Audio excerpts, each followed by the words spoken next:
Fascist আমলে দেখেছি deputy সেক্রেটারির বাবা কোন গ্রামের মধ্যে থেকে দুই একটা কি বলে যে কবিতা কি লিখেছেন না না লিখেছেন সেটা কোনো মানেরই না, তাকে দিয়ে দেওয়া হলো 2100 পদক কি স্বাধীনতা পদক শুনেছি, হ্যাঁ 2100 পদক দেওয়া হয়েছে।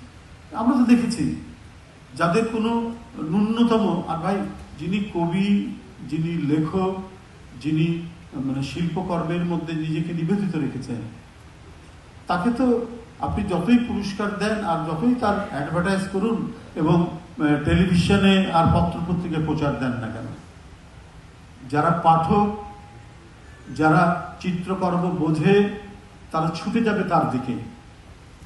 এস এম সুলতান সেই নড়াইলের কোথায় কোন গ্রামের মধ্যে পড়ে থাকতেন, কিন্তু যারা কিছুটা বোদ্ধা তারা ছুটে যেতেন, তার সান্নিধ্য পেতে চেষ্টা করতেন। নজরুলকে তো মানে কবি বলে স্বীকারই করতে চাননি অনেক নাগরিক কবিরা, বলে উঁচু গলার কবি, বড় বড় কথার কবি, কিন্তু আজকে রবীন্দ্রনাথের পরেই নজরুলের নামটা উচ্চারিত। তার মানে মানে অসাধারণ তার প্রতিভায় তার বিরুদ্ধে এক ধরনের মানে প্রচারকে দিয়ে আড়াল করার যে চেষ্টা হয়েছে ওটা টিকে নেই।